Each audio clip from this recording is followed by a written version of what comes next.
Hello, friends. We're back again. It's Fightful Overbooked. It's Joel and Kate at 8. So, of course, we couldn't be late, mostly because, Kate, I'm tired, man. Yeah. It's been a rainy little weekend, which is good. I got a lot done because of it, but I also started a bunch of bullshit because of it. So sorry for getting us demonetized as I dropped a curse word in the first minute, but living life, you know? Yeah. You know, I get DMs sometimes, just like you do, and people are like, Joel, how do you and Kate have such great chemistry? How is this show so much fun? And I tell them, we don't talk. No, we don't. We don't. We don't speak to each other outside of the show. It's like was it Mick Foley? There's been a couple of wrestlers who were like, I don't like to talk to my opponent before going into a big feud because I'm trying to get in a certain mindset. Like, that's where I'm at with you. You know what I mean? Yeah. So it's like CM Punk and the entire AEW roster. That's right. Yeah. I mean, listen, it helped our business. So did it ever? Please stay subscribed to Fightful Select. We got to figure out about a way to get them back on the thumbnails, Joel. I know. Well, you know what? We've got this tease of a new era, and some people are just like, "Nah, it's just a turn of phrase. It's now that Punk's gone. It's not happening." AEW is heading towards a new era, and I think that we're going to be talking a lot about it tonight and in the next coming week or two. Programming note, by the way, next Sunday we're not here because AEW WrestleDream is on the air. So why would we be on the air when there's a show on? And then Kate's got to do a post show over on Fightful Select with Alex Pulaski. Why would we do our show? That's silly, isn't it? Well, I'm gonna be at it too, so I'll be at WrestleDream. So I will be too busy losing my mind at the card that is, because the whole card is great. I was going Zack Sabre Jr. Danielson. I was going, and then FTR versus Aussie Open. I was mega going, and then it's just gotten better and better and better. So I'm extremely excited. I'm excited to get to Seattle. I've never been. It's been a really long time since I've been to the West Coast in general. So I'm very excited. Oh, hi, Pro Wrestling Podcast. Tell Punker we say hi back. Yeah, tell him how you doing, and then don't ever. Hi, CM Punk, how you doing? Yeah, don't ever let him see our videos ever. Just a thought. But you know what? Tell your friends to watch our videos here on Fightful Overbooked, and drop a thumbs up while you're here, and subscribe to us here on the channel. If you're not, what the heck is wrong with you, huh? Yeah, what is wrong with you? Yeah, and support us with the super chat, huh? Any amount of statement right on the air. Because Joel, if you don't support us, you don't support women, because I am a woman. Yes. And I am on this podcast and channel. Ergo, if you don't support this podcast, you don't support women. And if you don't support women, you're a misogynist. So send us your money or you're a misogynist. Thanks. It's funny because you can use that, but if I start saying, if you don't send us money, you're an anti-Semite, people just don't really appreciate that as much. By the way, to those observing Yom Kippur, which starts tonight, I hope you have an easy fast, and we hope that you enjoy a restful day tomorrow. The weather looks good, so they say when the weather is not too hot and it's a nice breezy fall day, it's an easy fast. So we're looking forward to that. For those observing, enjoy it. I mean, unfortunately, anti-Semitism was on full display at AEW. Let me tell you, when I saw that photo, and I think most people watching have seen the photo by now. I'm not gonna pull it up or anything like that. Dude basically sitting in the front row. He's not supposed to be in the front row, by the way, at Grand Slam, holding up a MJF, you drop some quarters sign. And I'm like, first of all, security. I'm not gonna give him shit. They were dealing with enough. But this is one thing that I wish things had gotten dealt with faster. MJF, of course, he did say something after online, and he stands up for the people, and I appreciate that. That was gross, especially in New York, man. Very weird in New York, but we saw those guys in the parking lot. So really? let's start. Do you want to start with Grand Slam, since it's kind of the bigger thing of the week? Yeah. Why not? I got to go to that too. It's in my backyard. Not literally, I wish. Very fun. Got to see Cass, got to see SP3, got to meet Zarian in person, who I don't think I'd met him in person. Got to go with my my co-host, who I haven't seen in person from the Mark Order in a really long time. Like, we see each other digitally, but not in person. Ran into Drew, saw Caden, like a really, really fun time. Gorgeous night, incredible night of wrestling. Eddie Kingston went over. I lost my mind. And the only black mark on the night was like seeing that sign. And when we were in the parking lot tailgating, we're just chilling. There were beers available. There was sandwiches. We had so much fun. These guys came over and just started talking to us, and they made me so uncomfortable before I even knew any of this. And they had their signs rolled up. Otherwise, it would have been ripped up, and my friends probably would have beat their ass. Not gonna lie, like my friends don't mess around with that stuff. But like one of them there's a band Folly, and he had like a Folly New Jersey hoodie on, and this guy just comes up and like just touches them on the chest. They walked over with like the certainty that they knew us, and I had no idea who these people were. It was so confusing. And then they did that, and they were just real weird and made me very uncomfortable. And I was like, God, this is like why I'm so glad I have friends that are men who I go to shows with. Because that's a really, really uncomfortable situation for all of us there. If it was just like me and not a group of people, I mean, I wouldn't have been tailgating, but like you run into people, right? Like, so they were really weird. They told me they were like the Ninja Turtle guy. And then I found out through a friend that they were on the Jericho cruise. Oh, I remember them, but I certainly not enough to put two and two together. And I do know that like I'm not gonna say their name, obviously, but I do know that their legal name was found out and that it was passed along to the right people. So I think they're probably gonna be dealt with for future shows, but it's just disgusting that someone would even think to do that. Much less, yeah, if they paid for those seats, that you would pay to be that anti-Semitic. If they snuck down there, that you would have the balls to do it. Just really a black mark on what was an otherwise wonderful evening for myself. I think a wonderful evening for AEW. Like, I think other than obviously what happened with Moxley, that whole show was pretty good from front to back. Like, that was a W of a night. So just sad. And also like maybe think about, I don't know if I've actually told this story under like the Fightful umbrella, because this was before I ever worked here. But I had tweeted I think it might have been from my business account, because we were doing like wrestling themes at the time. I was like, Happy New Year. It's funny the timing of this, to all of our Jewish friends except for MJF. We hope you have like a miserable New Year or something.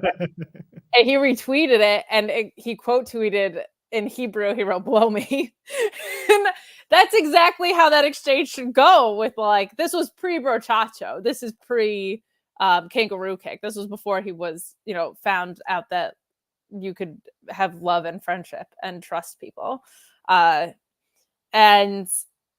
I like saw some of the replies that came in, and they were horrific. As in, like, I would like to think I'm somewhat aware of a person to like be aware of anti-Semitism. I mean, some of the most vile stuff I've ever read in my life, and I'm a woman on Twitter, like horrific. And I felt so uncomfortable that, like, obviously I was being silly and well-intending, and certainly didn't mean to be a part of that.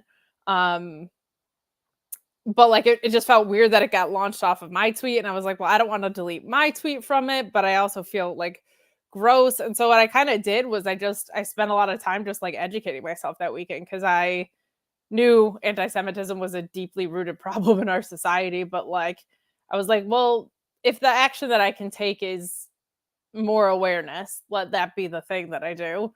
And it's a just wildly underserved conversation, like truly, and it's awful. When you read any of the statistics on hate crimes, when you read where a lot of the stereotypes come from, and where they're rooted, like most of them are in the Holocaust, or like strife from centuries of pain for Jewish people. So what I ended up doing, and I'll invite anybody else to do this, if you see hatred out there, I always try to think of like, well, what's an equal measure of positivity that you can put forward? And I found this really wonderful organization that was the International Fellowship for Christians and Jews. And they try to take care of remaining Holocaust survivors with like care packages and shelter for any that have been on harder times or whatever. So I made a donation to them as like my way to put something of equal, hopefully, positivity in the world. So I'll drop the link on my Twitter and maybe clip this or whatever. I did not plan on going on this rant, but and I definitely didn't plan on starting a wrestling podcast with like this, but it was just on my mind. It was on my mind so much because it was just such an awful thing to see. But MJF always handles that stuff pretty well, I feel like. So A-Shock saying, remember the Dead Kennedy song. I have a t-shirt with the exact thing that I can't say on air on its way here with that. So hey man, just think of the NoFX song. Just listen to the Bruise. We're the Bruise sporting anti-swastika tattoos. That's right. And there's a whole bunch more, but yeah, that's part of it, man. And it sucks. Like this. So this is what's funny is, or at least to me, it's Kate will say these things, and I'm glad you do. I think some people know, or maybe don't know, that before Fightful and before the pandemic, not only was I obviously, we talk about I was a musician, but I also worked in the Jewish community.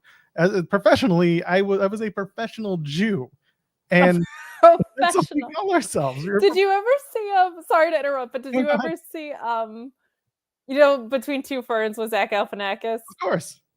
He did an interview with Paul Rudd where he goes, he basically said, like, how does it feel to hide your Jewishness that much? And he was like, are you a practicing Jew? And he goes, I'm not a practicing Jew. I've perfected it. Yeah, and that's it. But it's funny that people like, I was not expecting NoFX reference. I love NoFX. I love punk music from there you go. the 90s. So there you go.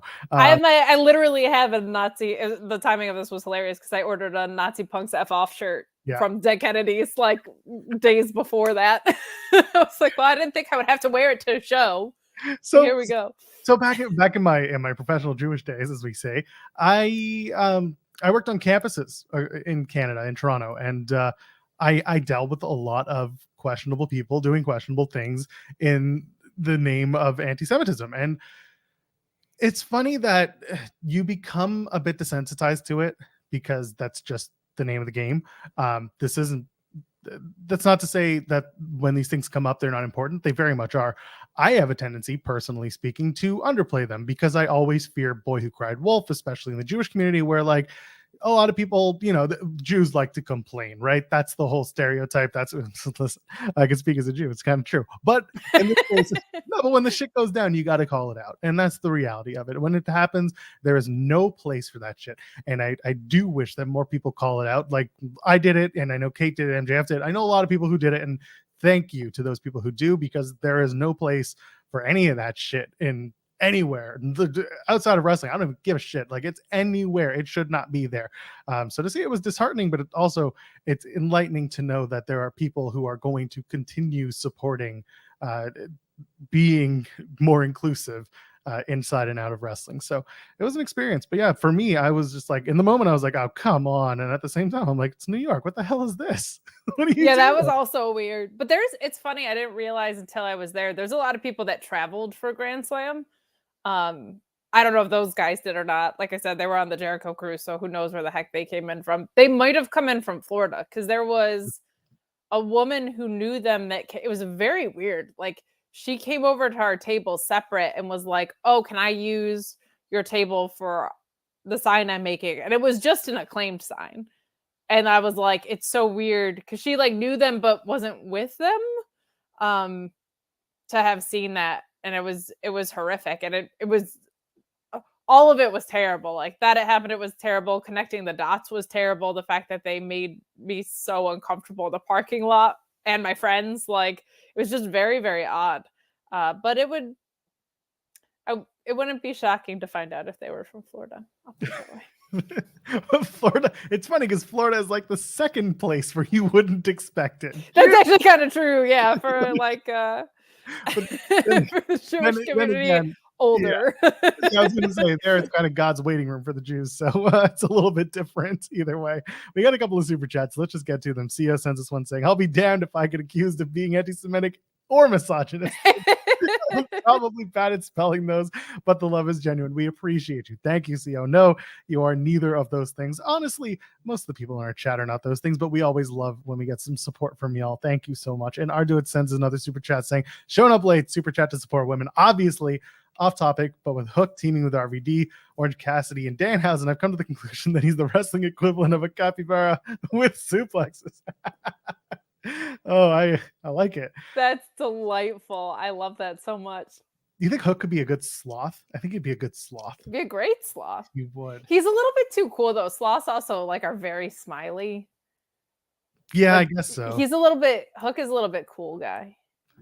I mean, we have sloth style out there already, right? So do sloths eat Doritos? Do sloths love chips? What flavor of Doritos was Hook eating on Dynamite last week when him and Orange Cassidy were like, hey, you want to team up? What was the flavor? I want to know. What color bag was it? It was a purpley green. It looked like a new flavor. I don't know. We'll have to find out. And see, that's the scoops that we need from Sean. I don't care about contract news. I don't care about CM Punk. What chips was Hook eating? I should tweet Hook and Taz and just be like, can you go back and look? Someone's saying sweet chili heat. I don't think it was. Chili lemon, maybe, but they had chili heat. No, we're not in Boston. They twisted the bag around specifically not to tell us what flavor it is. Of course. It's the new special Hook flavor.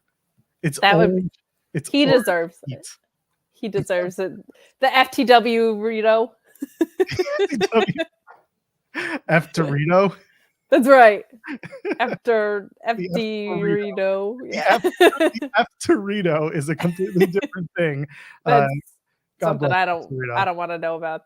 No, that the kids are doing. It's the bull flavor. F the bull flavor. Remember El Torito?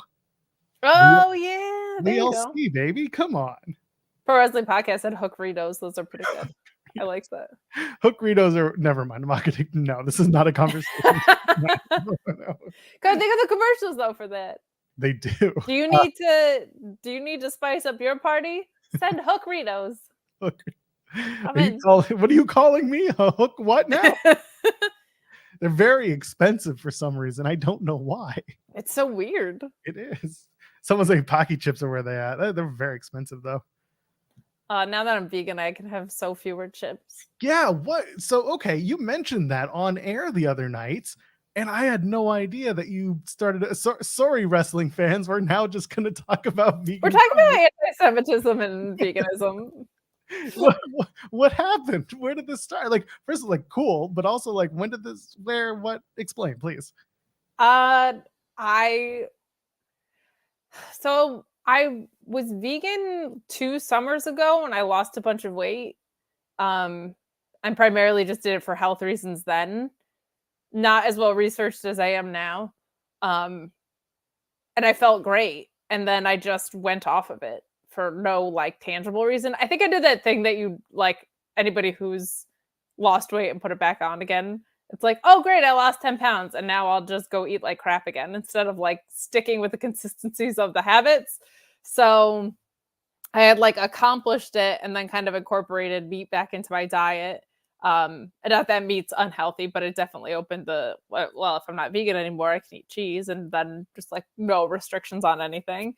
And I needed to make some health changes for sure again. And I watched Forks Over Knives again. And while I was watching it, my dog was looking at me and I couldn't handle it. And I just got really sentimental about animals. And I watched that documentary. And whenever I watch a documentary, I kind of keep in mind that it's viewed from a perspective, right? So I did a bunch of additional research around it. Went to nutritionfacts.org. There's some really wonderful information over there. But yeah, I just got really sentimental about the fact that people eat dogs in other countries. And like, I watched so many cow videos on Instagram. I couldn't like do it anymore. And for health reasons, but this time I'm much more aware of the nutritional things of the amount of supplements that you need because you're not getting them from animals, and like just being more aware of complete proteins and stuff like that. So I feel like a lot better about it, but I've been telling people like, yeah, other than my energy being better, losing weight again, my sleep being better, feeling more hydrated, it hasn't done anything for me. So I love that you're just like, I look down and my dog's looking at me with those beautiful eyes, and I don't know, and I'm just thinking to myself, I could never eat you. And I feel like if I were in the room with you and like the same situation happens and you look down and you're like, oh, I could never eat you, and I just look over and be like, legally you couldn't. well, And then like suddenly the vegan diet idea is completely trashed. well, she like it's funny. I posted a picture of it. I'll post it again or send it to you at least. Oh, Where I know this photo. yeah, she's looking at it like, how could you eat my friends? Like she's like the most guilt trip look. She already has those eyes that are like for just 70 cents a day. Like she's just one of those dogs with those eyes anyway. And then paired with the documentary, she's just like, how dare you? I'm thinking about it's like, how could you eat my friends? I'm like, I couldn't. I'm Well, good. I'll eat it's the other true. ones. It's okay. true. Oh my goodness. But Anyway. No, that's cool though. I listen. Anything that helps someone feel healthier or just feel better, whatever it is, just do it. As long as it's not illegal, just go ahead and do it. holy crap, look at this. Yeah. What? Dude, if that's true, Ryan, Oh, that's yeah. amazing. That rules. 17 pounds. By the way, I'm only sorry it wasn't 369 pounds because That's that would have been nice. well, that's the next step. Mel Coleman in the chat, of course, saying, "Sup, cuties? How you doing, Mel? Miss you every day." Mel, Mel, turncoat Mel, Yeah. our sweet baby girl Mel, who met Don Callis and is now corrupted, turned to the dark side. Extremely talented artist, but still, like being skilled and evil, you're still evil. But you're not House of Torture evil, thank God. Because then I couldn't like you as a person. Yeah, but we live like somewhat close to each other, so I can't say. I put a ring on it with this woman. You Okay, did. That's true. You did. I was there. I did, and now she's. First of all, she did not stand up against Cinnabon. So like, use your platform. You know what I mean? And then I was wondering why she wouldn't stand up against Cinnabon. It's because she's with them. She's looking all hot on boats and in cool little like masky things. Just because you look good doing it doesn't mean you can turn to the evil side. All right. Pay the woman. That's all I'm going to say. Just pay the woman. She deserves everything she gets. Whether you're just give her the money directly. Wherever her Look, own. if you want her to turn back to the good side, you're gonna have to convince her by giving her your money. Yes. And whilst she is evil, she is also a woman. So I do have to say, support women. Go to Mel Coleman Art on Twitter. That's right. Buy all her stuff too. Look Just deeper into the pockets. Let's go. Why not? Dig deep, friends. Our dude already did. Again, late, but with much gusto as possible. Nazi punks F off. Absolutely. Right. There you go. So let's actually, I guess we should probably all the human monies. Oh, Mel, we're going to have you on the show again. We're going to get you on In the Weeds too. I don't know what's going on that we haven't done that yet, but we'll do that. Yeah, what is going on? I don't know. I'm not even on In the Weeds tomorrow. I'm not on my own show. SP3 is filling in for me. So clearly the views are going to just be through the roof. SP3 is the best. I got to see him at Grand Slam, and he fills in with me whenever Reg is gone for ROH. And sometimes that's very last minute because Reg is like, oh yeah, I forgot to tell you I'm at StarCast or whatever. So how did you not figure it out? He was at StarCast. He had a no. I'll check in with him, but sometimes it's a little late notice, and I appreciate SP3 being available on late notice. Is all I'm saying. That's why my new gimmick on Sundays is after I put the kid down for his morning or afternoon nap, I'll just tweet out, now comes the time of the week where I message Kate to see if we're working tonight. It's true. It's become the new bit. And it works, but we're not doing next week because of WrestleDream. So let's talk about Grand Slam. Let's actually we're 25 minutes in and we've said very little about the professional wrestling other than you were there. It was kind of a quieter week this week, which was in some ways refreshing, honestly. Yeah, it kind of was. There was some contract news, which was neat, some good stuff and some interesting stuff. But other than that, yeah, it was pretty quiet, and I'm not going to complain. The show was good. The Grand Slam Dynamite was a lot of fun. You mentioned it, Mox and Mox and Why am I forgetting Ray Phoenix. Ray Phoenix's name? I was like, Flamita? No, that's Nope. that's another luchador. Different luchador. Very, very different. Mox and Phoenix had a very good match with a very weird everything. So it was apparent live that something happened early. I know the ending spot was really, really rough, but his back, you could just tell, was out early. Like it looked like he was just moving different or something. He had his bell rung, like he did not look good. And they had set up a spot at the barricades where Ray Phoenix doesn't miss spots like this. He like very lightly touched the top of his back instead of a stomp. And I was like, okay. The spot with Rick Knox was really unfortunate. But you could just tell, you know the type of match that these two are capable of putting on. And while they made it through and they did a good job and there was still some really good work in here, like you could tell something was off. And the other thing about that is like the title switched on that. And if they had plans for Forbidden Door, like that's an issue now, right? Because Ray Phoenix I don't think he signed with AAA anymore, but like they don't have a good relationship. So I don't know what that looks like. If there were plans for Mox to be up or not Forbidden Door, I'm sorry, WrestleDream, for the Inoki tribute show, but those would have also gotten dashed because of who the title changed hands to. So I don't know what any of that looks like, but it is. Well, hold on, because Lucha Bros are on the card. They're on the WrestleDream. Oh, okay. Well, then there you go. Maybe it's better. Yeah, there's a 4-way number 1 contendership tag match. Remember, that's right. The winner gets an AEW tag title shot anytime. And I was like, is this like a Money in the Bank thing? Is this what is this? So who knows? This card is stacked. I'm so excited. But that's a good point. But I'll put it this way. It didn't seem like the plan was. Even then, you were like, I don't think this was supposed to happen, but Mox didn't look good. And I don't think the cameras caught it, but he was pissed after. And I don't know if it was at Knox, if it was just the situation, but like Medical came to check on him, Renee came to check on him.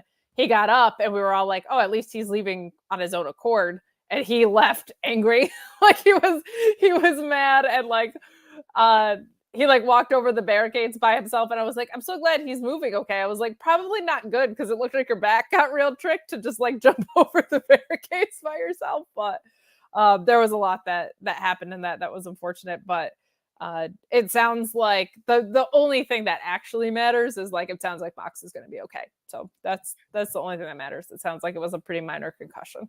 Yeah, and hopefully that's all it is, and we'll see him back in the ring very soon when he's ready for it. But of course, that's the thing with concussions is you just don't know. They can be mild, they can be minor, but they can still mess with you for a long time. But hopefully, it's not going to be for too long. He was on his way to starting something new with that international championship.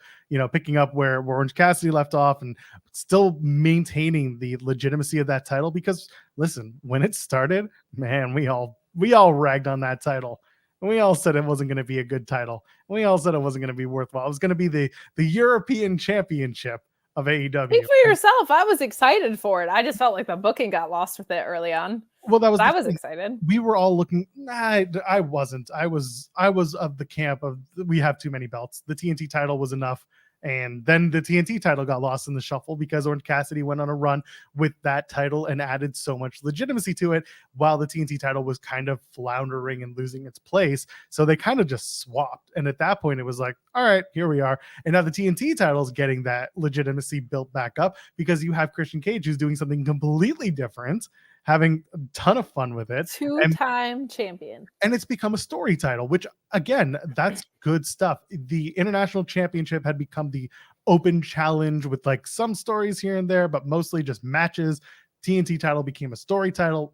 Good. That works. If you do stuff like that, it's not always bad. When it started, it was like, oh God, another title. And it's changed. And I think it's good. I'm happy to see that. I also think I was more excited for it because I thought it was going to function more like an ambassadorial title than it has so far. Not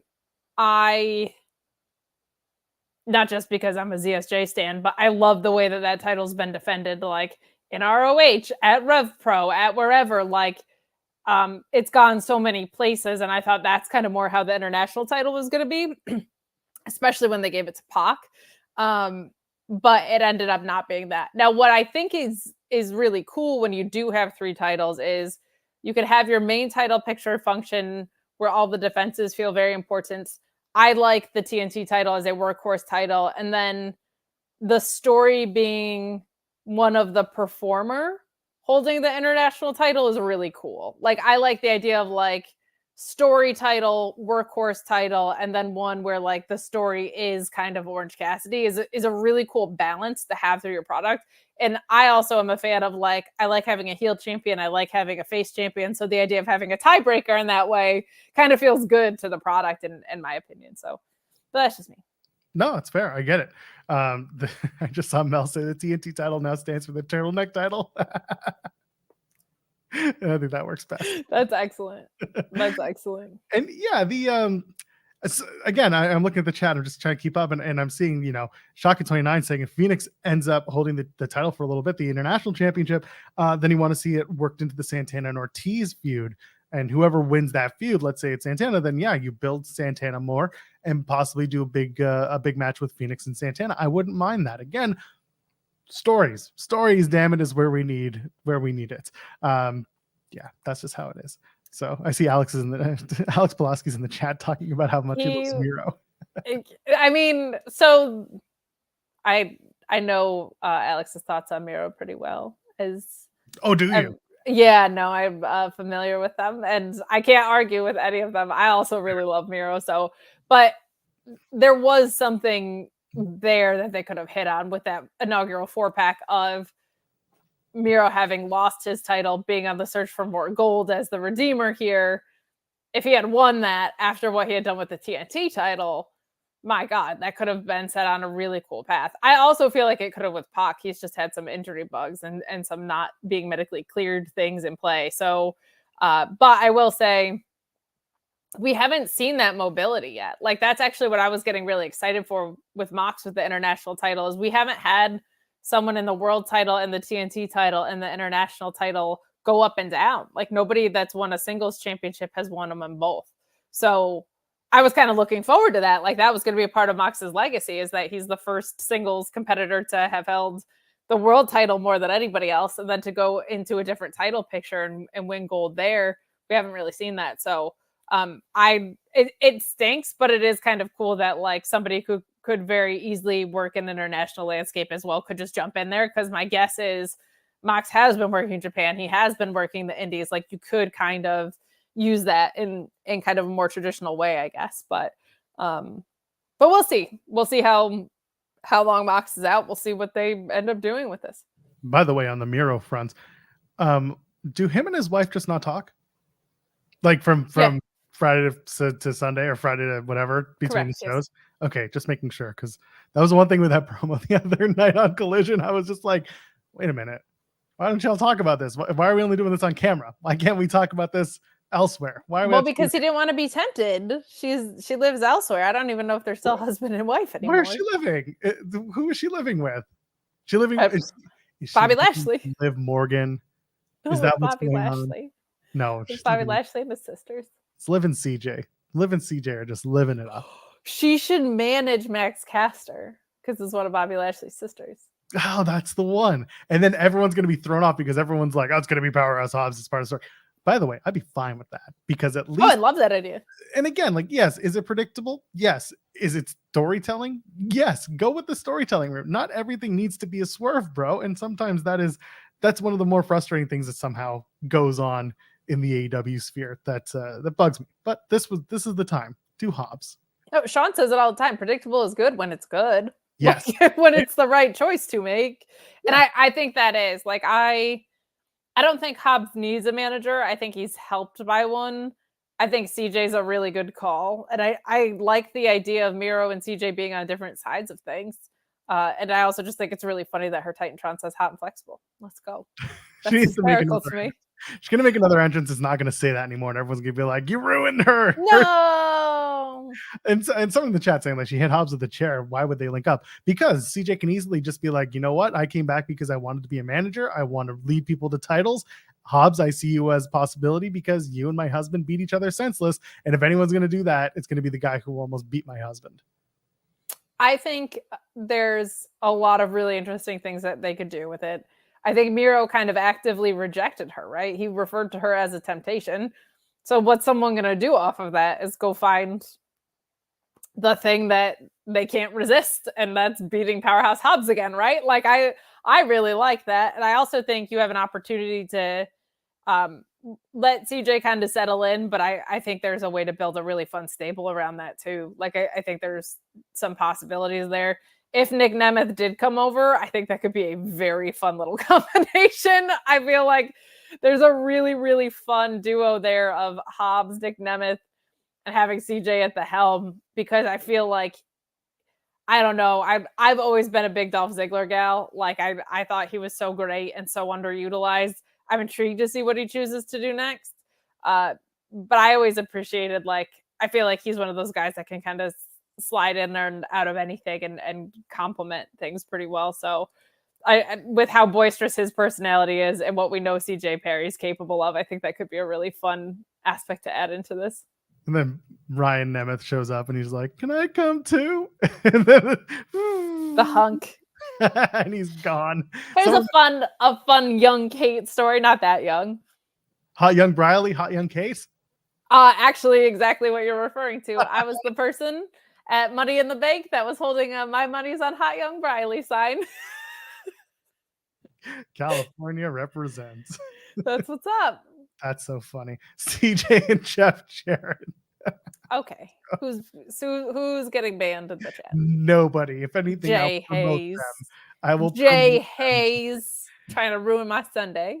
I love it. No one's ruining anyone's Sunday. It's a good night. To leave a thumbs up, by the way. Go ahead and do that. A bunch of y'all are watching. We appreciate it. Earlier tonight, Kate was like, "How are we going to do with football?" And I'm just like, "No one watches football, Kate." That is categorically untrue. The Taylor Swift game is over. People are now tuned in to watch us instead. People have like a lot of opinions on whether or not Taylor Swift hangs out with Kelsey's mom. Kelsey's mom has got it going on, I thought. I saw like a tweet that was like, seems a little soon for this. And I was like, you don't know these, like, you don't have to weigh in on this. This isn't like begging for your opinion in any way. Listen, we don't know how long Taylor Swift has known the Kelseys.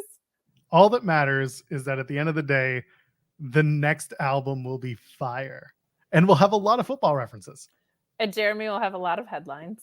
A lot of headlines. Oh my God. He's gonna quit wrestling writing and go to football just so he could write Taylor Swift and just random football quotes. He should just go to music and write Taylor Swift stuff. He would be so happy. Someone saying the amount of blowouts there were today, Joel might be right. I'm always right. Let's face it. I mean, I'm a Steelers fan and they're playing right now, but it's just going to be a sad season, so it's fine. I'm a Canadian. All football is sad. You don't like football? I made it 3/4 into an Argos game before I left. Even Tar Quinn likes football. Who? Mary Berry likes football. Who? Idols? No. Who? Ugh, you're no fun. Mary like all the bands I like. Marion Barry, like the disgraced Washington mayor. Go listen to Well Done from, is it Tribalism by Idols? Go listen to your punk music, sir. See, I was saying some marriages don't talk about work as a rule. Some marriages are wrong. Go Owls. Oh my goodness, people. I haven't, by the way, okay, you know what? This is, I'm seeing people in the chat who are football fans. Some are Canadian football fans.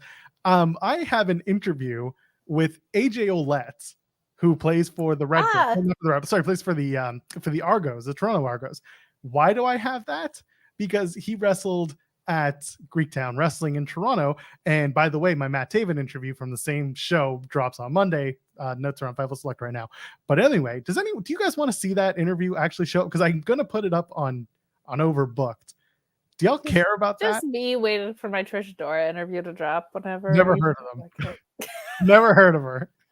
I adore her. I got to put up the stupid, the other one, the Nicole Matthews one, because she just won the Femme Fatale competition at WXW in Germany. So, shit. Get to work, Joel.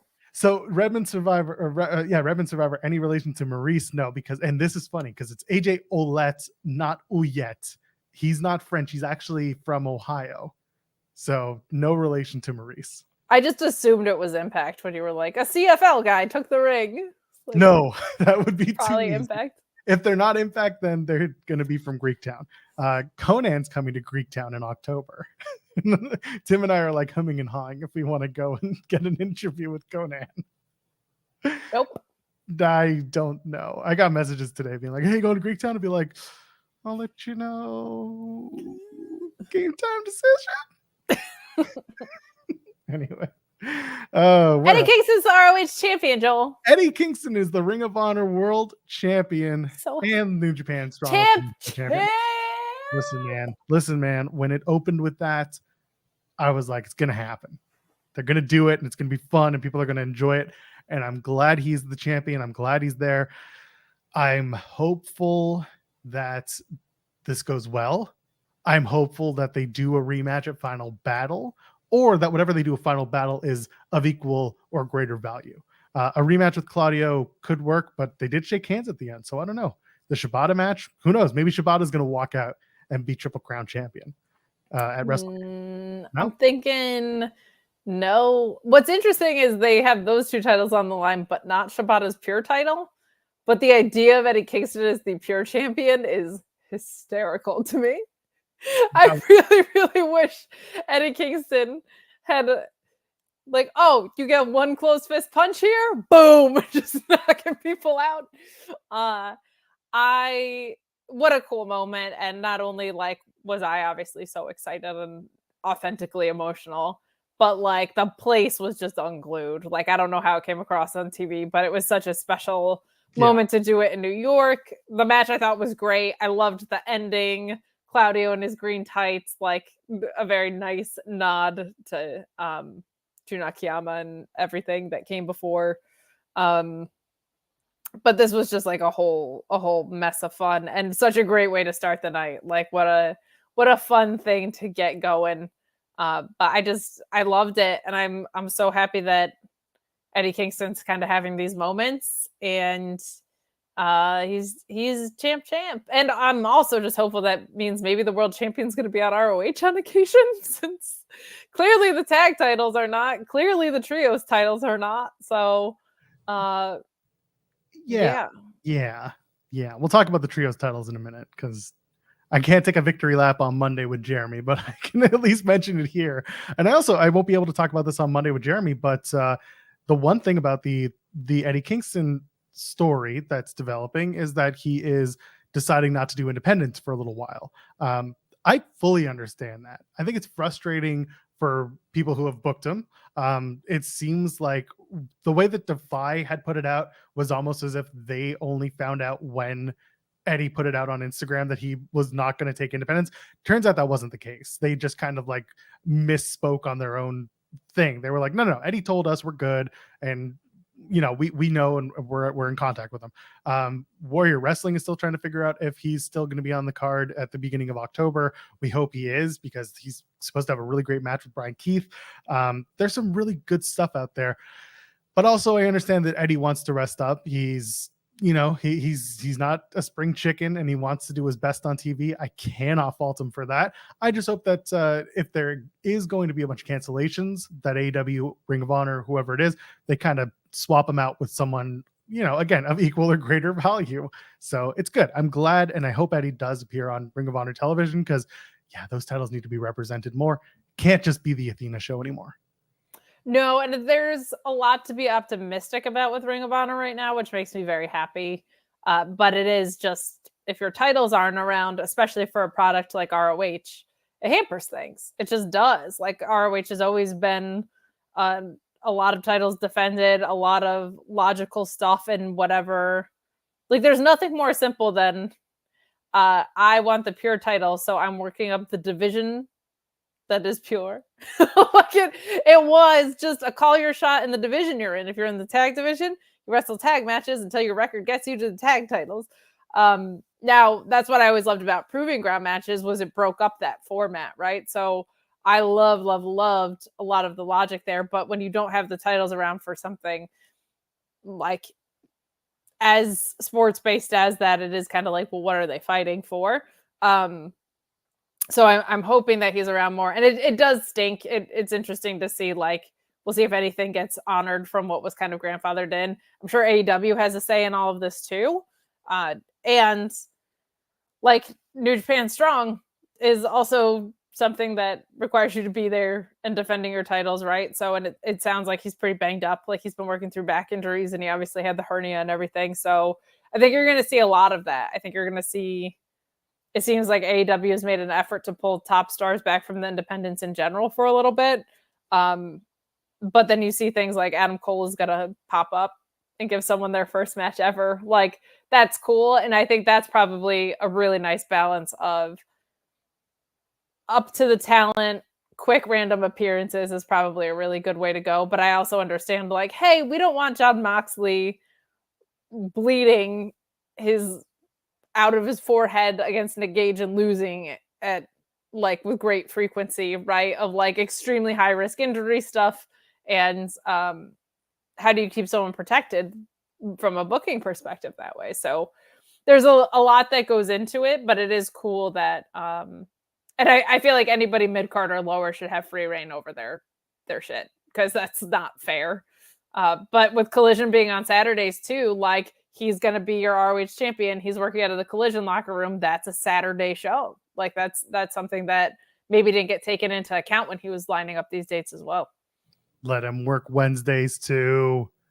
Let him work whatever, but like, if you have the ROH title and are showing up on ROH, you're working Saturdays. So please, for the love of God, let that happen. I love that you're like, oh, Adam Cole's giving some schlub his first match, as if you don't know it's Chris Denker, who is Denkops on Twitch and a very well-known gaming streamer. It's okay. I'm not gonna. People in the chat are just giving you shit. Way to not support gamers, Kate. I don't know shit about gaming. That's fine. Chris Danger. I honest to God have no idea who that is. It's okay. We're trying to get Chris on In the Weeds, because we want to talk to him about That's that. awesome. Match. Yeah, we want to get him. It's going to be his DPW Deadlock Pro, by the way. His debut match. Adam Cole showed up. Well, not showed up at the event, but showed up on the screen and said, "Hey, I'm gonna beat your ass," and everyone was like, "Yeah, you're gonna beat Chris's ass," and it's gonna be fun. So we're looking forward to it. I sincerely don't know who that is. The extent of my streaming knowledge is I know that Alex Pulowski played Red Dead Redemption 2, and I got way too emotionally invested. Someone in the chat saying Kate hates gamers. Confirmed. I get it. I do. Some of them. I've told the story here about how we got our Twitch channel, by the way, twitch.tv/Fightful Gaming, where we're streaming now. And I swear to God, we used to play video games all the time on that channel. Do you know how we got that channel? Mario Kart. How'd you get that channel?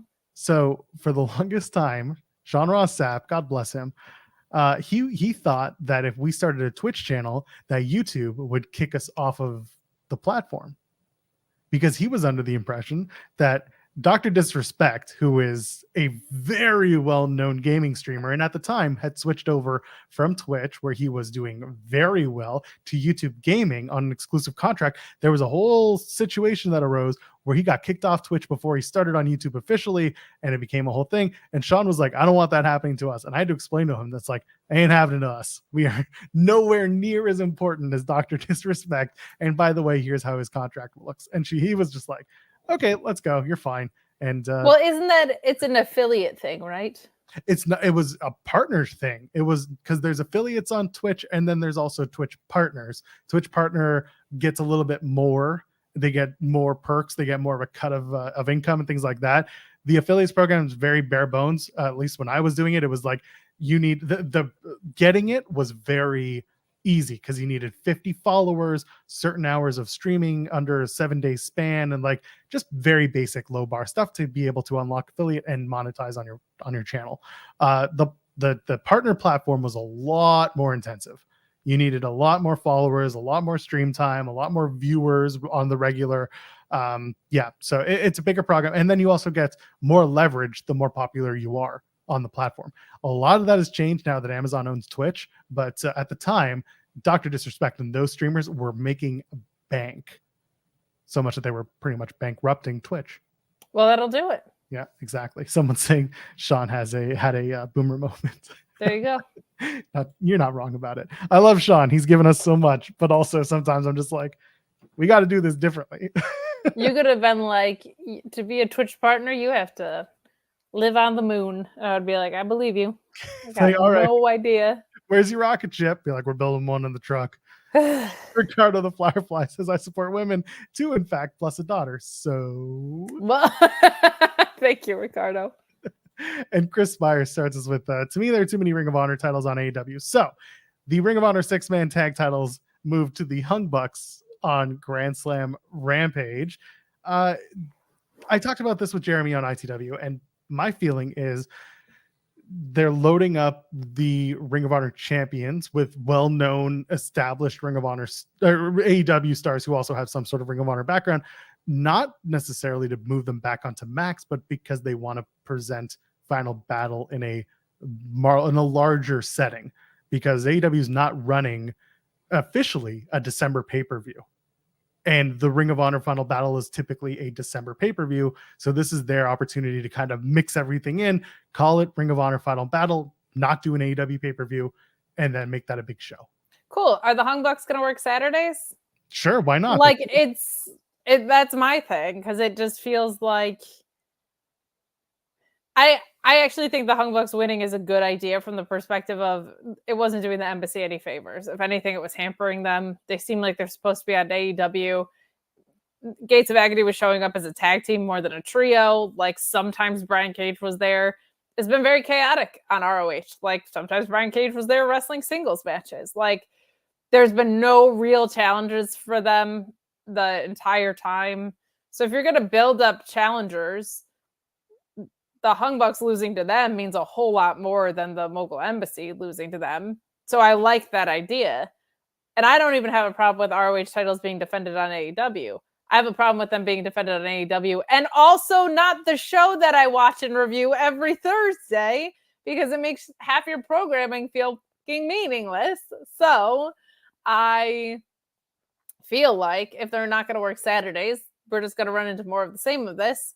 And it's also annoying because that's what's going on with the tag titles. And the tag titles went from the Lucha Brothers, who have never defended it on ROH television, to Adam Cole and MJF, who have never defended it on ROH television. God forbid, Kate. So it's very, very frustrating. The tag ones too, just for me, it's more frustrating because they made such a big deal out of the ladder match. Being in Jay Briscoe's name, and then they proceeded to not care about those titles in any way, shape, or form on ROH. So other than missing the Prisonana dance, I think it's okay. But if they're not going to show up on ROH, like, what is the point? Like, then they're just a prop belt. So just let Nana win the pure title. Nana should win the pure title. Yeah, pure Nana. Prince Pure. Man, so we don't really like go into depth on ROH and Impact here because we both do that on Thursdays, but Shane Taylor reviving Shane Taylor Promotions with Lee Moriarty is so interesting to me. Yeah. We'll love to see Lee in the pure title picture, and also like give me Shane Taylor versus Eddie Kingston now that Eddie Kingston has the title. I want the S talking, and I want the big boy match that could be. Please, please, please. It'll be on pay-per-view in a month. Don't worry about it. Chris Byers also mentions, to me, I like to see AEW and Ring of Honor set up like separate companies and never see the ROH titles on AEW TV. For the longest time, I agree with you. You're thankfully not saying anything that people haven't already been saying, and I think they should do that as soon as they can. Probably in the beginning of next year. I would say I don't mind it once in a while, but when it's the primary place for your titles, that's where I get an issue with it. Yeah. And this is what's so interesting to me is they've taken pretty much all of the titles away from the Ring of Honor program. And the only one that remains is Athena, who has been anchoring that program. And I know you talk about it with Reg, so we're not going to go too deep, but like, come on, that segment from this past Thursday's show has gone viral. Like it's every wrestling fan has seen it. We've all enjoyed it. The MIT thing, probably going to get sued by the college, but either way, This is a very good story, and it's anchoring Ring of Honor because there are no other champions featured on the show. Yeah, it's what's been really fun with Athena is, and I think it's time for her to get called up soon. I love that we've seen her just being this dominant ass kicker, and now we get to see her be.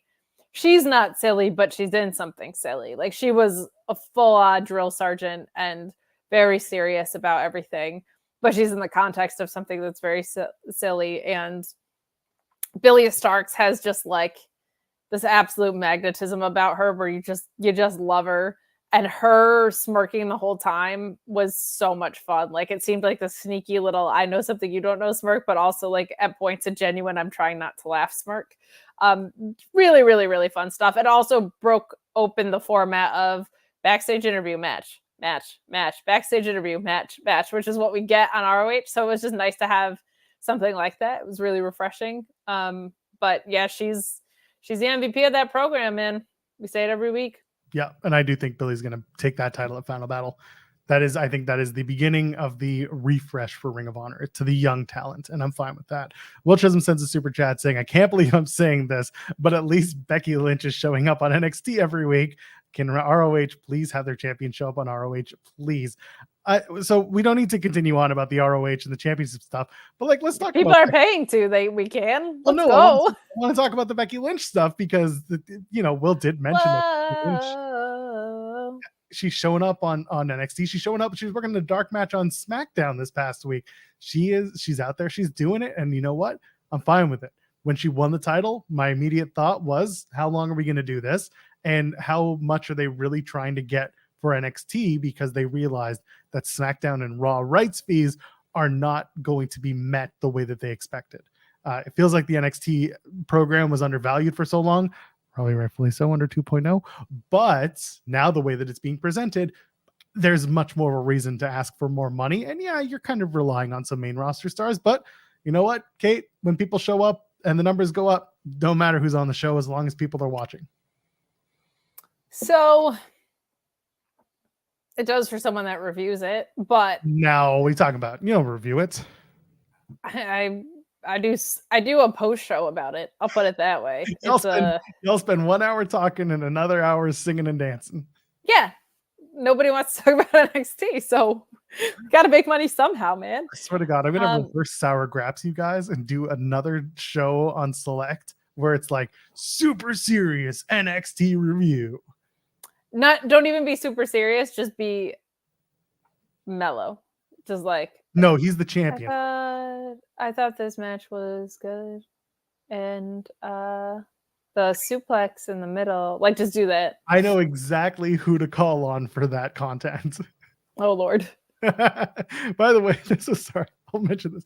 I got a text from a mutual friend of ours who had us up on their big screen TV at home. And I was just laughing. They're like, I'm in bed too. They're nice. Watching us do this piddly ass. Aww. It's not piddly ass. No. We are the draw of the show, of the network. It's very, very upsetting that we are the draw on this channel. I think it's just the time. I just think it's the time. We're still drawing even with football happening. Okay. What's football? Never heard of it. Don't make me come back to my Idols reference, but I think Becky winning. So they put up a graphic and she's going to be on TV on October 3rd. So thank you for tipping your hand about the fact that she's retaining. I liked the idea of her winning, getting her name in the record books, and then Tiffany Stratton beating her at a pay-per-view, because otherwise her entire reign was just kind of medium matches against Thea Hale. Like, they didn't do anything for her with this reign, and she's outstanding. Now, maybe they're planning on calling her up. Maybe that was the plan, but maybe they're bringing Jade into NXT to win this breakout tournament. Like, who knows? Who knows? But I don't think Becky needs an NXT run. I think she could do a lot for the women there, but it just feels like you derailed Roxanne so bad. Alex and I were talking about this on Tuesday. You derailed Roxanne because of her anxiety. And then you said, yes, you are a loser if you have anxiety. and you don't matter anymore in a 5-woman ladder match because we're gonna give it to Indy Hartwell for 10 minutes, and then and then your next like real championship run has been Tiffany Stratton. And while I think it's opened a lot of eyes as to what she's capable of doing, the booking has not been good. Like that submission match was a mess. Like it hasn't been great. So I just want them to, they're really, really good about screen time with women, and they're really, really good about having stories going on outside of the title picture, which I love. Like it's probably the best from a representation standpoint of screen time and getting women on television. The booking of the title just hasn't been good in like a year. And you could even make the case that before that, Mandy Rose should have dropped the title like months before she did and under different circumstances. So I would like to see that be better, but Becky Lynch showing up anywhere is good for business at this point. I feel like she's an incredible star, and she just is so selfless in the ring of what she is willing to do with other people. It was Tiffany's best match of her career. Like no surprise. It was a fantastic match. Yeah, and I'm looking forward to the match next weekend. It's going to be a lot of fun at No Mercy, and it's going to be Extreme Rules. So like have some fun with it. I hope they bring out all the silly shit they can. I hope that there are pink chairs involved for Tiffany. I hope she just whips out a pink chair. Tiffy chairs. Tiffy chairs. She's great. What else could like pink tacks? Oh, little pink tacks. That would be adorable. Yes. Tiffy tacks. There it is. Tiffy tacks. Chris Meyer sent us a super chat. I wonder why Stardom will work with Impact and never wants to work with AEW. Well, I can tell you on the AEW front for WrestleDream, they have a show, I think, that particular day or around that time. Same thing with New Japan, though. That's the best part, is that New Japan has a show the day or the night of, and so, or a couple days before. Either way, it's a weird situation with them. But this happened with Forbidden Door, and I was like, what, do they call every single women's wrestler? And the answer was actually yes. Nah. They kind of do. Like, they call pretty much everybody from startup to stardom shows. So, like, that I can't argue with. But it's also like, you couldn't get anybody from Strong. Like, there's... Look, I love Julia Hart. There aren't many women in Strong. I love Julia Hart. Okay. I think she's really well suited for the role that she has. I think she's going to be great. She's been doing this for like 2 years, 3 years, whatever. Like, everything on this show feels like a huge deal. And this feels like Julia Hart was around and hasn't lost. Like, it doesn't feel like a big match to me. Like, put Athena there. Like, Athena versus Chris Statlander? Sheeta. Put frickin' Sheeta versus Chris Statlander there, man. Like, and this is not meant to be a slight on Julia Hart at all. Like, I think she is, what she was able to do going from, like, blonde cheerleader girl to creepy, spooky, badass, witchy Undertaker woman, it's amazing. I think she has such a presence about her. She's just young at this.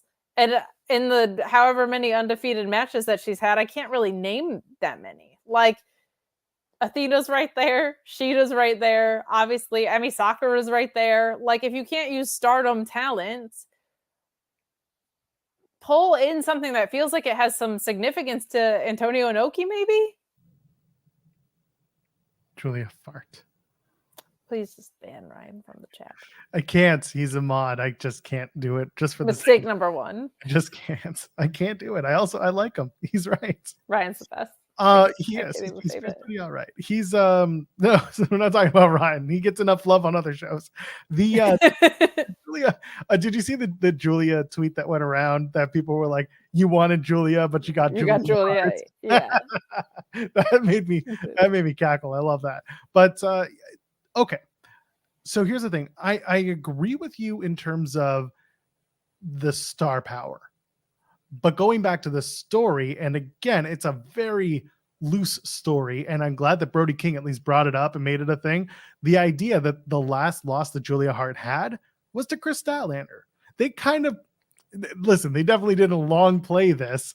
This was certainly someone looking at a cage match and being like, oh, I got an idea. Looking at you, Will Washington, I know what you're doing. Don't do that to poor Will. No, I can't. I like Will too much. But the point I'm trying to make here is that like they've made a story out of it. Like they lucked into the story. Unfortunately, they don't have much time to tell it. There you go. They're perfect. Ryan They saying just did it with Ruby too. Like there was a huge story with Ruby and Chris. exactly. And they hot-shotted it in one week. And then that's the problem. It's someone looks at cage match, they realize, oh shit, we got a pay-per-view, we don't have a match. What makes sense? And like this makes sense and it looks good, but you have 1 week to tell the story. So the two will probably have a stare down next week, maybe. And even then, it's like the outcome. I'm not going to say it's not in doubt because there's always a possibility that, you know, there's always a possibility that they really like Julia Hart, and they do, and they see the potential of doing a Julia Hart thing while House of Black is, I don't know, while Buddy Matthews is hanging out in Australia, not promoting the PLE that the rival company's about to do in February. They're not there for that. The idea that Julia Hart is just well liked, there's always a possibility. That's all I'm going to say. No one expected Rey Fenix to win the international championship, and unfortunately circumstances dictated otherwise. But that's what I'm trying to say. You can never be 100% because that 1% loomed pretty heavily on Wednesday. So Chris Statlander is more than likely going to win. Hopefully it's a good match. But if it's a squash and that's your only women's match, then it's kind of like self-fulfilling prophecies continue, and that's frustrating for someone who likes what's going on, you know, who wants to see more women's wrestling representation. I think some people are throwing it out also that maybe Mariah May shows up, and I think that could be a possibility. Sorry, go ahead. I think then you're almost obviously on a much lesser scale, but remember how everyone was like, Christian and Kenny Omega, how boring, and that it was used as a catalyst to bring out Danielson and Michael Cole. For the first time ever. Vintage Cole. Adam Cole, baby. Michael Cole, baby. Where it's like the story maybe isn't about the match, right? And that you could actually do, because you could work Stardom and show up in Seattle on the same day. Probably not wrestle both times. But if it's late enough at the card, you could actually do it. My problem is, how do you present Mariah May? Because you can't just have her show up and be like, oh my God, it's Mariah May, former Stardom. I forget what they call it. All the Stardom belts have different colors and representation, but the tag titles, essentially. There aren't a lot of people who are going to immediately understand that. And to me, it's like, you can't build her as like the greatest thing when she hasn't been seen that way. She's had a great showing in Stardom. She is a really good wrestler, but you can't bring her in and be like, she's a huge threat when nobody knows what that threat really is, other than she's been working in Japan. She doesn't come from there. She's American, Canadian, American. Either I think way. At WrestleDream you could. I don't think you could, because it's still not a casual, but like it's still an AEW audience. It's not a New Japan, strong, but I don't mean the strong brand. Like, it's not New Japan audience. Number 708 on my concerns with the AEW women's division. So that's where she ranked in the PWI 500. There you go. Sorry, 501. She was 501. She's British. My bad. That just proves a point. She's just she. I think there's a possibility that she could be big, but I think debuting her as like this big, oh my God, she's here, like that doesn't do. It depends how you do it, I think. Like, I don't think you need to come in as like a, well, I'm sorry you're so scared, Joel, but I would not be, I don't let it keep you up at night, bro, okay? Listen, enough things kept me up last night. I don't think that's going to be it. Let's hit a couple more super chats. Are we going to talk about the fact that Ricky Starks is dead? R.I.P. Ricky Starks. Well, allegedly. Again, 99%, 100%. How much y'all want to bet if Becky versus Tiffany is the main event? People will think Jade will come out at the end, LOL. Listen, man, it's entirely possible. Again, 99%, 100. I'm personally of the belief that Jade Cargill will have an NXT stint that's quick. I wouldn't mind her being a part of the NXT Women's Breakout Tournament and just beating the brakes off of everyone, like a bunch of new recruits, just beating them all down and going right after Becky. I wouldn't hate that. And it doesn't have to be long. it just has to be like a couple months in NXT. Get your bearing, get used to the product, get used to the presentations. It's different from AEW enough so that you could use the extra polish, and that's not a knock on anyone. Jade could use the extra work and the extra opportunities. Work. I think the more I've thought about this, the more I think they're keep Jade off television, have her get a ton of Performance Center reps, debuts at Rumble, makes it till the Final Four. She obviously can't win it. But I think if you want her to feel like a big deal, I think you do maybe hotshot her from NXT. Now, if I was doing it, I would put her in NXT. Because I think she could use some time to develop. But I think they want her to feel like a huge deal coming in. They probably paid her to feel like a huge deal coming in. So, I think that's probably the route they'll go. There is a breakout tournament happening right there. I thought it might have been Ulyssa Leones to win, but she's released by request. Yeah, I was going to say by request. So, probably not the case, but she's going to don the mask of her father, go back to CMLL. She's going to be... She can do whatever the hell she wants to do. Bahia del Bronco? Is she Bronco's kid? Someone look it up for me. I forget. Another bull that's not Black Taurus. Okay. Will Chisholm sends a super chat saying, by the way, what the hell happened to the other two members of House of Black? Remember when Willow was getting a push? I am biased to her, though. Okay.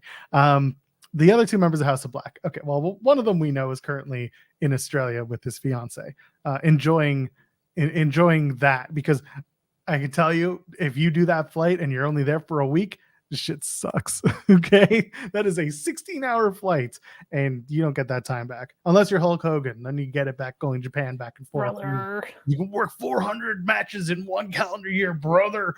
That being said, so that's where Buddy is. In terms of Malachi, it does feel like they're waiting to reunite the trio and have them come back and just beat up everybody. And that's fine with me. But Brody also just had surgery on his wrist. So that's going to take him out for a little while. Yeah, when you're a trio, you're kind of... your dance partners factor into your own booking, right? So I feel like there's a lot of opportunity if you wanted to do, like they were hinting at Malachi Black and Andrade for a really long time and then didn't do it. I have very much an interest in seeing that, but I was not mad to see Andrade and Jay White because that match ruled. That's very good. What the hell happened, by the way? What happened? Was there ever a plan, and I gotta find out, of having La Facción Ingobernable come out, but who, by the way, have also disappeared from programming because Roosh had what's his face 10 Preston Vance on the street or something in Mexico. But the original plan was like to jump Andrade out of the of La Facción Ingobernable and start something between Roosh and Andrade. But that hasn't happened. And we haven't seen Roosh, and then Roosh resigned, and then Roosh was like, CM Punk, I miss you, come back. And now I'm sure everyone's just unsure of what to do. I think he's just crying, waiting for CM Punk to come back. It's really sad. Someone's CM Punk was like, I just left to go to the store, and he's just sitting there at home now. Just so sad. Sad Andrade memes. Quart of milk and a pack of cigarettes. Been there. Wait a minute. Anyway, yeah, but that's the thing. You're kind of stuck because one member of your trio is hurt. It's funny this is all CM Punk related in some way, but you don't have he was truly, though, he was a huge focal point of Collision, right? Like he had feuds going on with so many people. So when he's lifted, we're kind of resetting stuff. And at the same time, like we saw other storylines drop off. We saw the awesome women's tag program that was being built drop off. The Willow thing is a good point, because Willow was supposed to be in this whole Chris Statlander, Willow, and Mercedes Martinez and Diamante. That all fell by the wayside, and it shouldn't have. No, it was a really good program, and I was very excited for it. So, yeah, it's. I mean, it's probably a ramification of that, right? Like the guy that was running the program and was an active, vital piece of it, is now gone. So it's picking up the pieces on so many different levels and reorganizing them. But Collision was incredible yesterday. So I mean, Starks and Danielson. I mean, put Danielson back in the Zorb ball, Joel. That's all I'm asking them to do. ZSJ is just like throwing shit at his TV for a solid 20 minutes. Let's nullify him. I was dead. Yes. Dead. Man, it's one really fun thing about New Japan is like, I feel like TMDK has grown so much on his back. Like Shane Haste is so damn funny. And like when you get the promos that start with the stable and then peel away to one guy, it's so much fun because they're so silly. He's talking about Zorb balls and mummifying him and then ending it saying like, if you think that's the state of Danielson when he wins over Okada with a broken arm, like wait till he loses to me. Is like such good stuff. But it is like insane. You see Danielson out there with his Psycho knee like wrapped in chain link and bleeding and just going absolutely insane. And I was like, Danielson loves to troll us. I remember he did like an interview being like, one thing I really love about AEW is like the storytelling is different than WWE. So you don't have to, he's like, I can go out there and do like a quick match and it's still a complete story. And then he did that interview like right before his 1 hour Broadway with Adam Page, like right before it being like, this stage of my career, I want to do more frequent, shorter matches. He goes out and immediately does a 1 hour Broadway. So the word is that he's injury prone. He's going to go do a Texas death match right before one of the greatest technical wrestling matches of all time. God bless him. Guys, God it's bless fine. him. I just won't use my left arm. We're okay. Everything's going to be fine as long as I don't use my left arm. Just bonkers. Just bonkers. And then I'm a big Workhorseman gal, so to see them versus FTR I thought was really fun. I felt like they maximized their minutes and did great. And Andrade versus Jay White. I mean, so let's get into this because it's the thumbnail. we're an hour and 16, and let's pull the curtain back even further. About 10 minutes before the show, Kate sends me a DM. She's like, hey, can we go an hour tonight? Because I feel like we don't need to go 2. And I'm like, yes. I'll tell you all now. Last night, the person who got the best night's sleep in my house was my 18-month-old child. So that goes to show something's wrong. But let's. Well, I didn't think we were going to be talking about anti-Semitism and veganism for the first 25 minutes of the show. So that's fair. Are we giving Austin a nickname? Yeah, we call him the Rattlesnake. Anyway, Tony Khan does a VO on the WrestleDream segment, the promo, and he basically says we're starting a new era in AEW. And some people were like, "No, it's the post CM Punk era." And I'm like, I don't think Punk was important to AEW, but not era defining.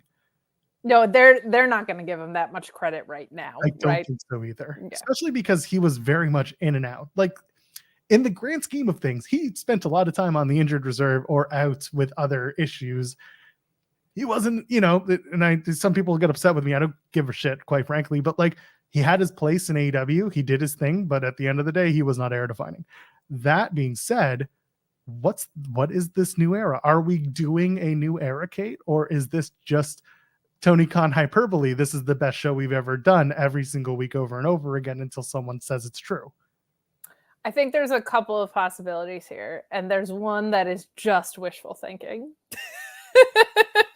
I'll start with that one because I think it's the most fun, but picking this up at the Antonio Inoki tribute show, I'm wondering if there's going to be a more formalized relationship with New Japan in place because Will Ospreay's contract is coming up.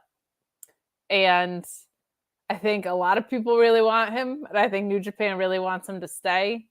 And I could very much see the way Will Ospreay has been wrestling, him wanting some sort of mixed contract. He's still got a few months to go, but I'm wondering if there's more of a talent share situation. I'm also wondering if it's, a lot of people are saying it's the Max era. That's the more likely thing that it is. Like maybe it's just the streaming announcement. New Japan World already said that they're going to like redo their app and stuff. So I thought maybe it was also like a content share with New Japan. WatchROH.com could certainly use a little more extra love over there, but it seems like maybe New Japan's just reskinning it. But I think it's probably just, we're going to be moving to Max at the beginning of 2024. You're going to be getting more pay-per-views for less money, blah, blah, blah, blah. That's my guess as to what it is. Pie in the sky dream, is that there would be more of a formalized talent share, which isn't that insane when you think about like the fact that all the young lions go on excursion, right? Like young lions going to ROH could be a whole heck of a lot of fun, especially since the New Zealand dojo just had some drama that they would like to sidestep. So what are you talking about? What drama? What are you talking about? No, I'm just kidding. Let's not get into yeah, you can listen to the Pride Club on Fightful Overbooked for that. Their last episode, tastefully went into detail on the back end of that episode. But I think that's my dream, but I'm just a big New Japan fan, so that's a piece of it. But these major announcements tend to be more business side of things, and I certainly don't think they're expanding programming to another hour anywhere. So probably a streaming type deal would be my guess. What would you think of, and like put the Ring of Honor coverage behind you, like the you cover Ring of Honor stuff behind you, put that hat away. New Japan Strong, they were talking about bringing that back and making it a weekly show again. How would you feel if it was a Ring of Honor New Japan LA Dojo connected event talent share? What if that was the talent share? Oh, I would love it. He would definitely get a "that's not a major announcement" That's thing. Christian Cage coming into AEW again. And look how that turned out. He's the greatest TNT champion of all That's time. Mark Two-time Henry. That's Mark defending his Henry. TNT. Well, that was always going to be, there was going to be a segment of, if it's not CM Punk, it's not a big deal, people, Right. until Punk came back. Like there's no way around that. I think Christian Cage is great, and I do think he's a Hall of Fame caliber wrestler. And I think he's a great TNT champion proper. He beat the dinosaur. You had a dinosaur book that I asked you to read to me, but you're not doing. I left it in my bedroom. My wife's asleep. I can't do it. I'm sorry. I'll tell you how that story ends, with him losing. The dinosaur loses his TNT title to Christian. So. Well, yeah, that story. But the one that I have is dinosaurs looking right at you to tell you that we are through. Wow. Yeah, I know. It's a really Sandra Boyd. Dark. She gets it right a lot of the time, but this was one time where I'm like, bitch, that's cold. Yeah, that's aggressive. Yeah. It's like the end of the show Dinosaurs, where they were like, the Ice Age killed them all. It's just like, oh no, that was just accurate. Still, it was how they ended the series. I was like, damn. My kid's in this like dino, still, dino. Hell yeah, that rules for you. That's the best era. So he wants all these like dinosaur stuff. Again, he's only 18 months old, so like whatever. We get a lot of books about dinosaurs and stuff, and one of them is like a second grade poetry, like rhyming schemes with dinosaurs included. And the last one is like the dinosaurs went extinct because they didn't pay attention to their moms.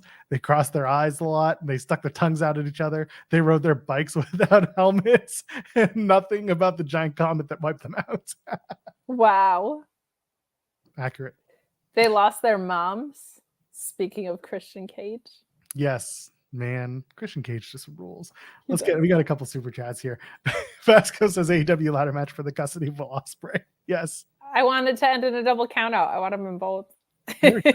Hey, you know what? He's going to be an Impact. His match against Mike Bailey is going to be fantastic. By the way, I'm not going to do the spoilers here, but the couple of Bound for Glory matches that were announced last night, that were made official last night at the tapings, going to make some people very happy. Put it like that. So get excited for that. Pro Wrestling Podcast sends us a couple of bucks and then says, here's $1 or $2. You can always send those $2 together. Just send a message. You know that, right? Yeah, he wants the double credit though. Like, I sent 2 donations. I spent 2 donations. Anyway, Will Chisholm says, I love the Jay White match, but I hate the finish. I also hate the finish. They are awful people. Have you ever hung out with actually, I like Finnish metal bands that I get to work with. He didn't like the finish to the match. I hate when WWE does it. Please, AEW, don't do it either. I agree. I agree with you. I agree with that. So there you go. I'm trying to clear these off the board. People keep sending us money, including Pro Wrestling Podcast. So maybe you guys can help me with this little dilemma. So basically, I have this thing where I get older, but I never get wiser. Listen, this is how you get. This literally. This is how you do it. Midnights become my afternoons. Sounds bad.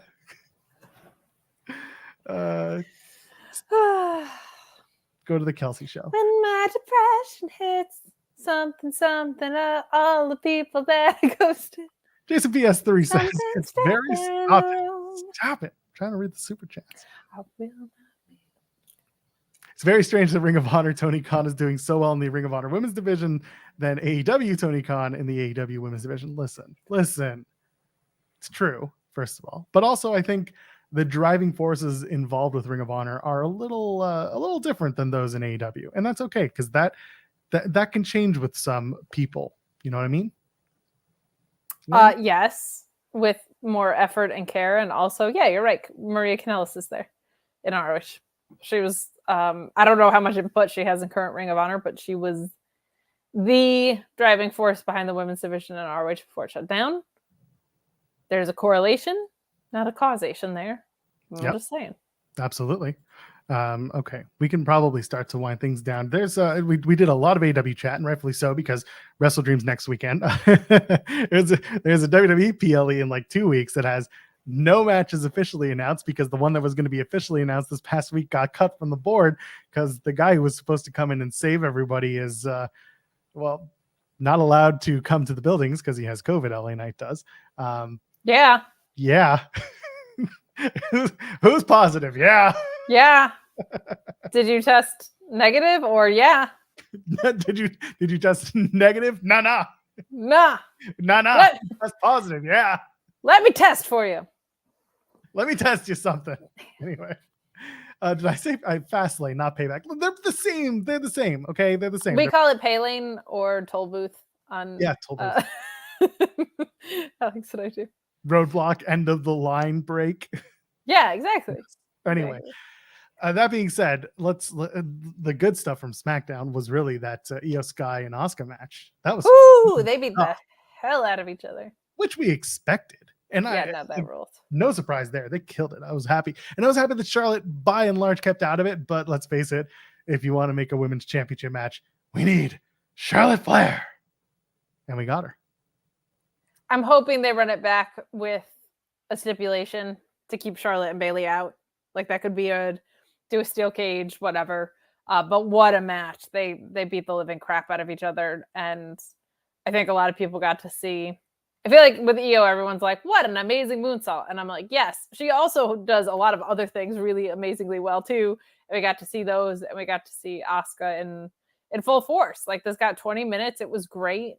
Made me very, very happy to see. Very, very happy to see. Shark Cage? Should have mained when LA Knight got called out, but Sean said he tested positive right before the show, so they might have not had a lot of time to re-engineer things. But you come on. How many times have we seen the Raw plans go out and then 10 minutes later everything changes? Yeah, and it sucks. Yeah, and it's usually terrible. They could have moved it around and set it up. But then again, like, you can't have John Cena get beat up and then not have that be your cliffhanger. That's the thing. Like, you want to bookend the show with him. I get it. Yeah, so like, it made sense the way they did it. It was just awkward, right? It was strange because there was a lot of expectation of, whether it was LA Knight or whether it was AJ Styles or whatever it was, like, just someone would come and save him. But at least now we kind of build anticipation for next Friday. Not all bad. Someone asking, where's Roman? He's enjoying life on the beach somewhere, having a ball and not watching the product. See you in November. You know what? And yeah, we'll see him. You'll see him early November and then again late November. The Jimmy thing to me, come back, Kate, come back. The Jimmy thing to me, and I know you covered this with Cardoza, but it's I don't know why we're not discussing this more. He's very clearly playing Roman's own game and trying to get Roman out because he's trying to gaslight Roman by pretending he's the head of the table while Roman's away, and he's going to try and get the next title shot. Like, this to me is where the Jimmy story is going. He's infiltrating the bloodline. He was already in the fucking bloodline, Joel. But then he left and he cut himself out. Like, it was a whole... He turned on Roman. He turned on his brother. It sucks. Sucks. It's weird. I'm not going to say it sucks, but I do think that a lot of people are ignoring the way that he's acting and the way that he's reacting to me is he thinks he's getting a leg up on Roman. And Roman doesn't watch. Roman's not watching the product. Just like Kenny doesn't watch Dynamite. You got Paul Heyman just being like, call Roman Reigns, and that's getting obnoxious. Don't get me wrong. It makes no sense. It does make sense. Let me leave a stable. Yep. To try and re-enter a stable makes no sense. Let me turn on my brother, who's been in my corner this entire time, so that I have no assistance or help in this outside of Solo Sikoa, who's loyal to Roman. Makes no sense. This is so stupid. It's a betrayal of the best story that they've had in years, maybe ever. It is so bad. Let me infiltrate the thing I was already in with less help is a categorically stupid story. Listen, I watched Sami Callihan try to do that in Impact, and that was categorically much worse than what I'm seeing with the Bloodline. And you're not helping your initial argument by being like, myself. Well, an Impact, Sami Callihan. Like that doesn't not bolstering you up and this is a good idea story when it's reading that same trajectory. I'm making myself feel better about this. I understand. Listen, I'm not going to tell you that this is great. I'm not going to tell you that this is like the best idea ever. It's not. Like, this is, of all the Bloodline stories that have been told, this is of the weaker variety, 100%. But for me, the story has always been, since Jimmy came back, that he's just trying to like take over himself. Maybe his idea is, if I take over, then we oust Roman, and then I ruled as the tribal chief, and I'm going to do it in my vision, and my vision is better than, you know, my cousins. There's no table left, Joel. The table is plenty empty without Roman there at the head of it. The island of gaslighting. His brother's on a different show. It was his number one alliance. They were the most successful tag team of all time. For now. He said, so your not bad story is, I'm leaving a faction I'm already in. I'm going to get rid of the help that I have. And I'm going to try and get this guy who's loyal to the guy I'm trying to replace on my side. Say the last part again. Solo Sikoa is loyal to Roman Reigns. Paul Heyman is loyal to Roman Reigns. He had Jey Uso. So he said, I am going to be the one to turn. I'm not going to use my brother as a pawn. I'm going to be the one to turn. I'm going to then turn on the only person who's actually loyal to me in this whole thing.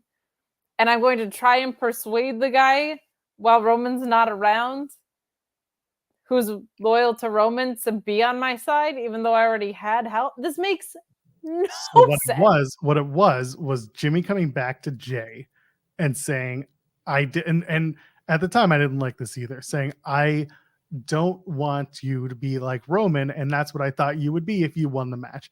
That I was like, that's dog shit. But now as it plays out, Jimmy is trying to do that and become head of the table and coax out Roman as a way to basically do it in his own vision.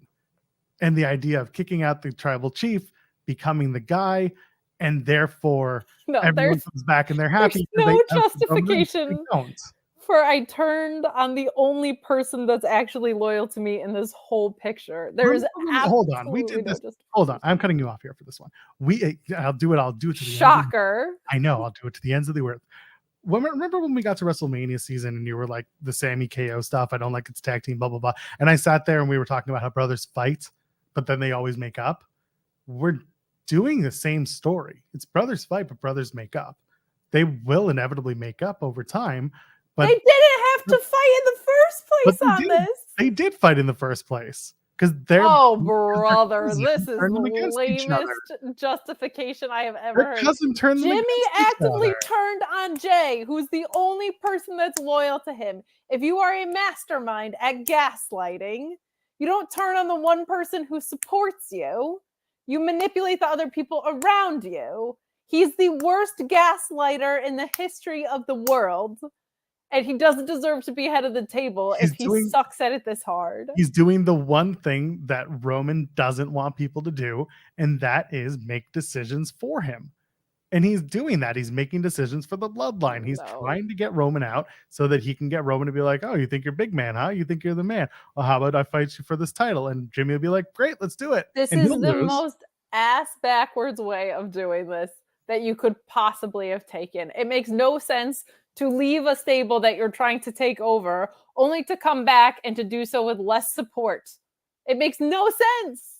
Maybe There's he nothing does to buy support. into. There is support. If Jimmy starts racking up wins somehow, with or without Solo, just gets everyone on his side. Be like, hey, we're winning. Your default position as Jimmy Uso is I'm leaving the stable that I want to take over, and I'm going to turn on the person who actually has loyal to me to go up against the head of the table and his minion, which is an insult to Athena at this point, but Solo Sikoa, whose loyalty is to Roman. It makes no sense from the default position.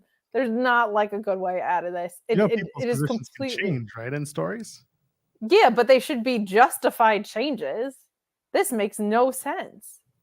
What if it's Solo is changing as well? I've been saying for a long time that Royal Rumble match could have been Solo versus Roman. It could have been, but Solo should turn on Roman then. If the whole idea is like this is a mental game, it's the worst played mental game ever. It's terrible. My brother and the only person that actually had a loyalty to me is the person that I abandoned to go up against two unstoppable forces with less health after I turned on them, while I could have infiltrated from actually being there. No, caca, not good. That's just your opinion. Thank God. My opinion is justified. No, it's not. Your opinion is your opinion. It's not justified. There was substantial criticism on what I said.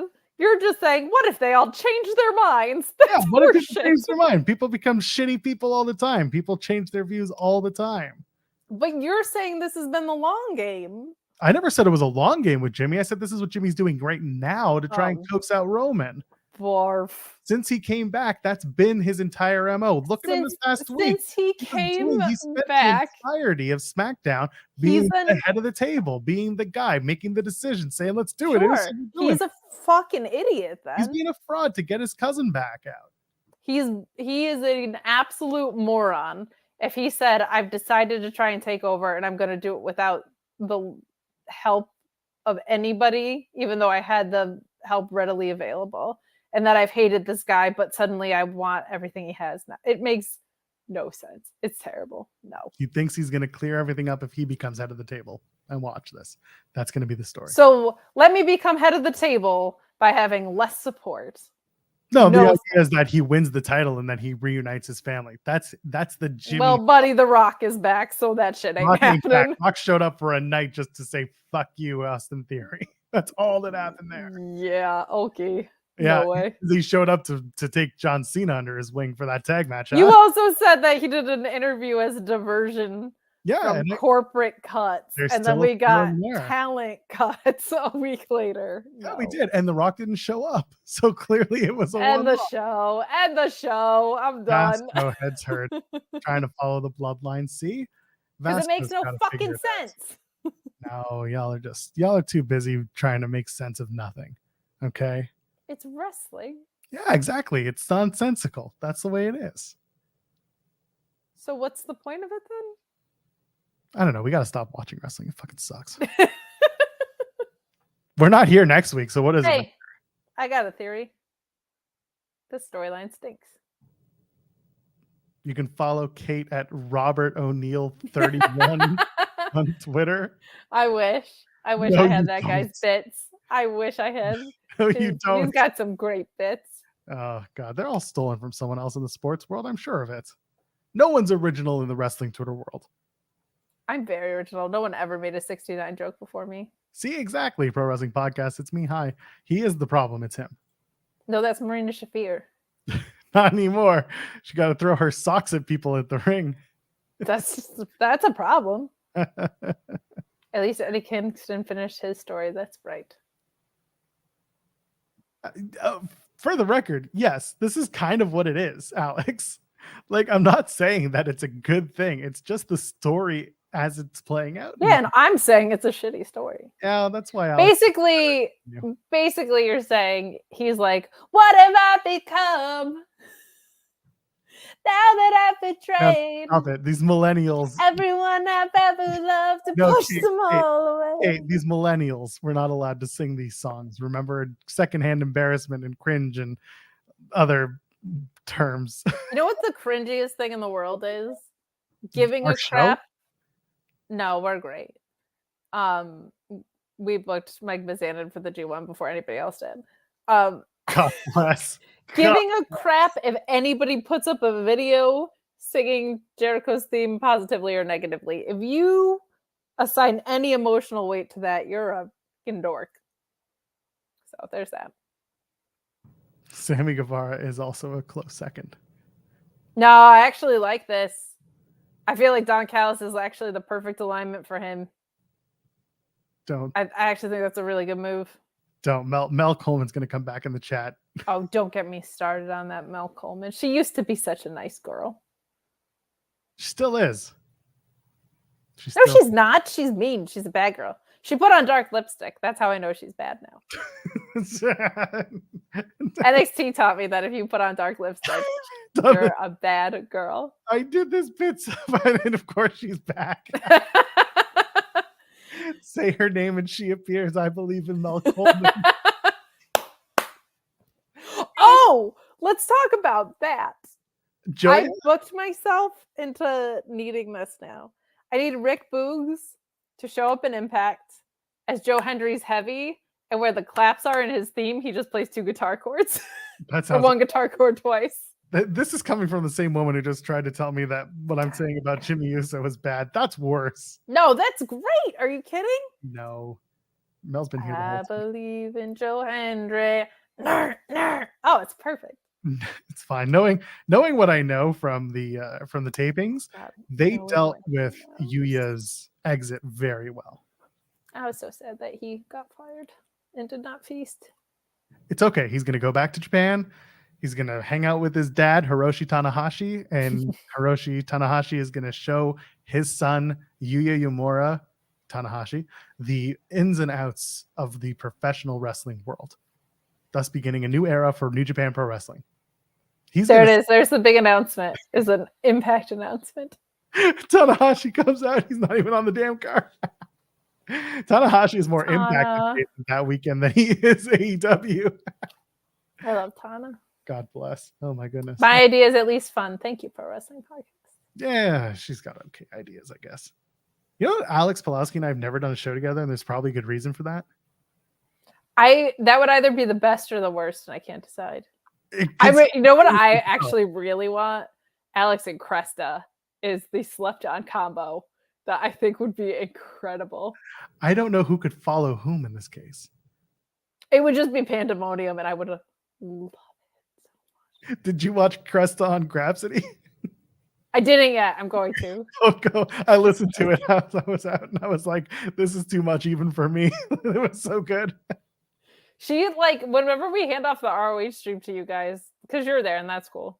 But she's just the best. I feel like she knows how to lean positively, but in the perfect way for Pulowski. I feel like she's just such a fucking hoot. But just get her on one episode of Sour Graps, just one. Oh, hi, Rosa.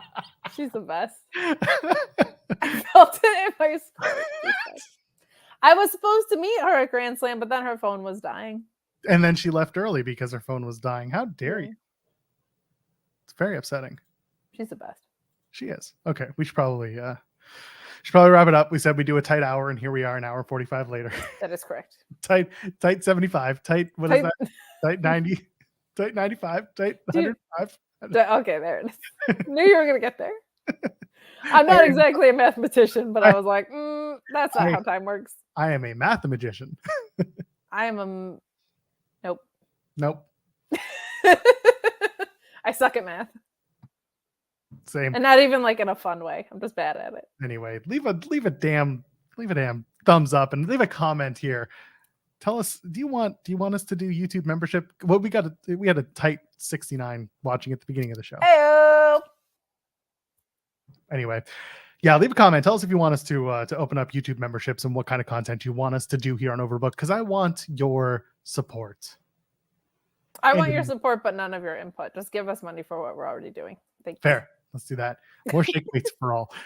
Kate, tell them where to find you and where to go.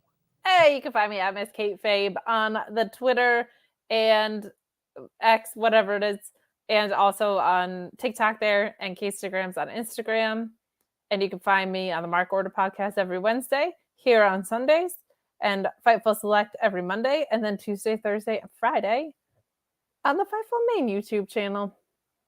If you don't like me, it's going to be hard for you to be on Fightful properties, because I'm here a lot. Bitch everywhere.